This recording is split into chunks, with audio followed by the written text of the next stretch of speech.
Hi hello and welcome to ET exclusive. Reentry తర్వాత Konidela banner కే కట్టుబడిన చిరంజీవి ఈ మధ్య బయటి నిర్మాతలకు డేట్స్ ఇస్తున్నారు.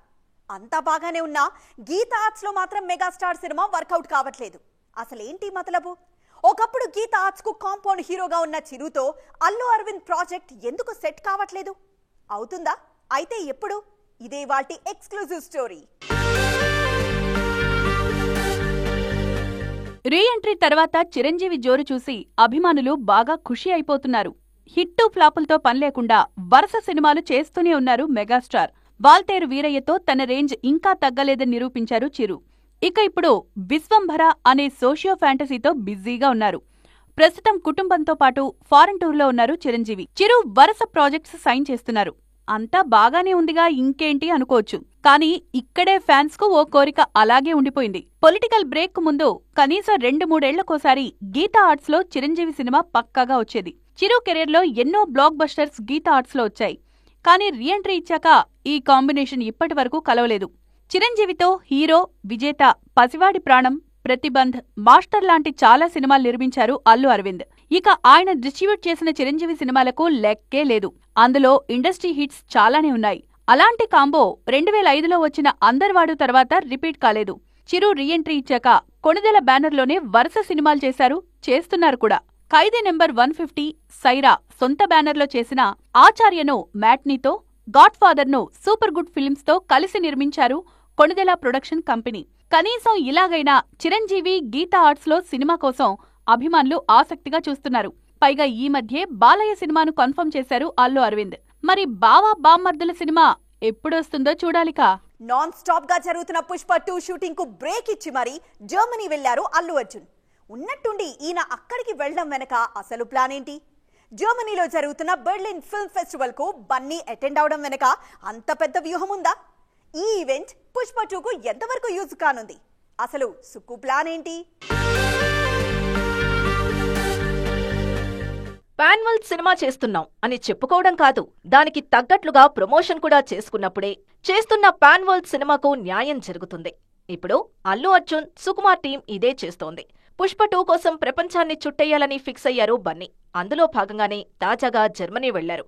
అక్కడి ఫిల్మ్ ఫెస్టివల్లో పాల్గొంటున్నారు. బెర్లిన్ ఫిల్మ్ ఫెస్టివల్ కు హాజరు కావాల్సిందిగా అల్లు అర్జున్ కు ప్రత్యేక ఆహ్వానం అందింది. అక్కడ పుష్ప సినిమా స్పెషల్ స్క్రీనింగ్ ఉంటుందని తెలుస్తోంది. ఈ నేపథ్యంలోనే అక్కడికి వెళ్లారు బన్నీ. అంతేకాదు, అక్కడ ఇంటర్నేషనల్ ఫిల్మ్ మేకర్స్ తో భేటీ కానున్నారు అల్లు అర్జున్. దాంతోపాటు పుష్ప 2ను అక్కడ ప్రమోట్ చేయాలని చూస్తున్నారు అల్లు వారబ్బాయి. పుష్ప కథంతా ఇండియాలోనే జరుగుతుంది. కానీ పార్ట్ 2 కథను విదేశాలకు లింక్ పెట్టారు సుకుమార్. స్మగ్లింగ్ వరల్డ్ కు లీడర్ గా పుష్ప ఎదిగిన విధానాన్ని ఇందులో చూపించబోతున్నారు సుక్కు.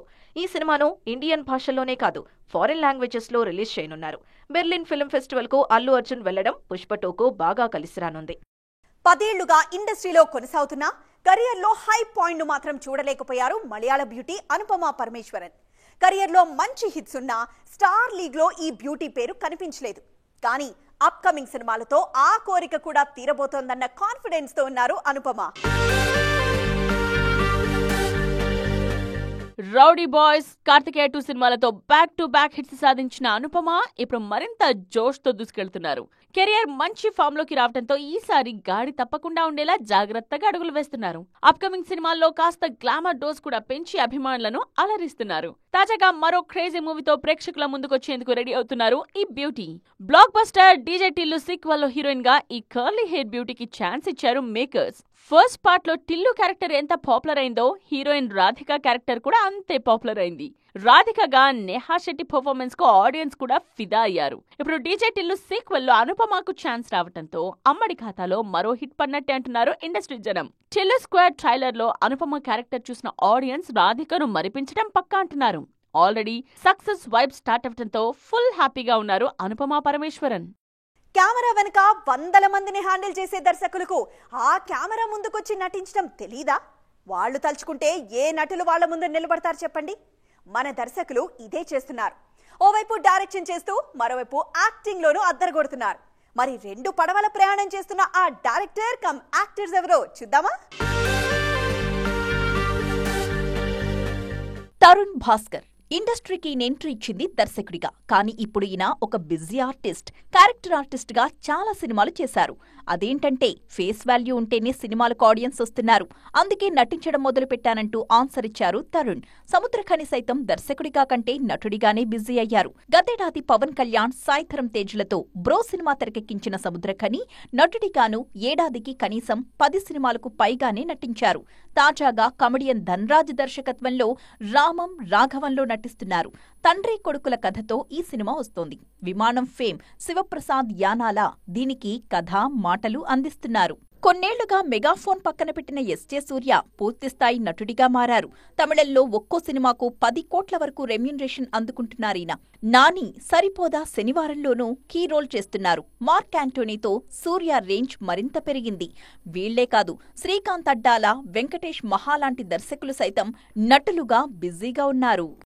ఒక్క సినిమా హిట్ అవ్వగానే మన కుర్ర హీరోలకు వస్తున్న కాన్ఫిడెన్స్ చూస్తుంటే ముచ్చటేస్తుంది. 10 కోట్ల మార్కెట్ కూడా లేని హీరోలకు అనుకోకుండా బ్లాక్ బస్టర్ పడగానే ఆ తర్వాత సినిమాకు భారీ బడ్జెట్లు పెట్టాలని గొంతెమ్మ కోరికలు కోరడం కామన్ అయిపోయింది. మరి తమ సినిమాల బడ్జెట్ విషయంలో అలా కొండెక్కి కూర్చుంటున్న హీరోలెవరో చూద్దాం. టాలీవుడ్ రేంజ్ పెరిగిపోయింది, మరి మేమెందుకు ఇక్కడే ఉండాలి? మేం కూడా పాన్ ఇండియన్ హీరోలమే అంటున్నారు కొందరు కుర్ర హీరోలు.